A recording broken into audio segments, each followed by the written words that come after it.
New study shows that cutting your smartphone use for merely 1 hour a day can improve your mental well-being for months. The research showed people who briefly stopped their scrolling reported fewer feelings of depression, anxiety, even less nicotine use. For more on this, we're joined live on the KCBS Ring Central Newsline by Leigh Richardson, founder and clinical director of the Brain Performance Center. Thank you for joining us. I want to start by having you quickly tell us the methodology here. How did you go about coming to these results? Well, the study was conducted over in Germany, and basically they grouped the people into three groups. One group, use your smartphone as much as you want to. Another group, try to restrict as much as you can. And then the third was try to restrict just an hour a day. And what they found is that the reason people had a hard time, cutting back on their usage was because they felt like they lost control. I mean, we've all experienced, that old FOMO, fear of missing out. And when we have our phone right there, we've got instant information and instant gratification. But that fear of missing out also drives some repetitive negative thinking. So they found that by reducing that feeling of control and using that phone more of a conscious decision. I don't know about you, but there's so many times I just pick my phone up, and it's almost like it's automatic. Right. Yeah. And why'd I do that?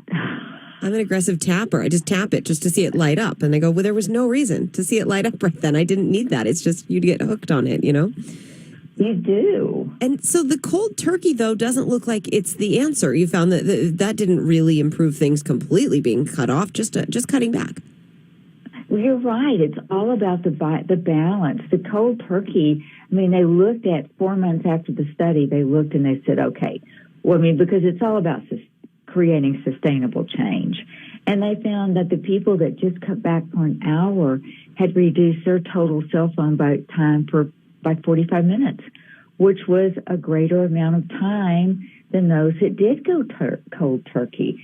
So, to me, it's about creating the balance. And we all know on a conscious level that we don't need to be on our phone as much as we are. But it's resisting, like you said, you reach over and you just start tapping away, and you're not the only one. When I'm bored, first thing I do is I find my phone. But we have to make a decision that instead of getting on your phone, if you're a smoker, or maybe when you like to get on your phone, you like to smoke a cigarette.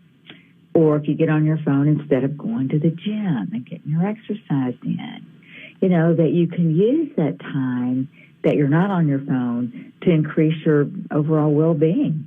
Do you think when we're trying to cut back that the methodology matters? If we came up with something saying I don't use it between this hour and that hour, is it all about the mindfulness more than specifically how we're cutting back?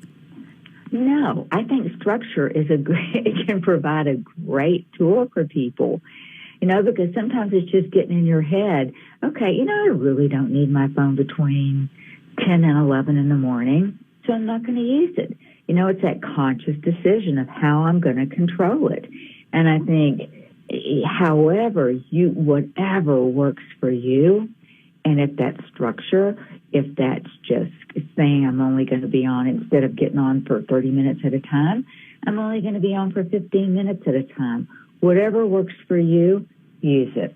Yeah, finding out that this was something that lasted for people, as you mentioned as well. It wasn't, once the study was over, it turned out they were still using their phones less. They must have liked it. Yeah, I know I would, and I know I do when I put that restraint in place. Yeah, it's a good point. Thank you so much for your help. Leigh Richardson, founder and clinical director at the Brain Performance Center.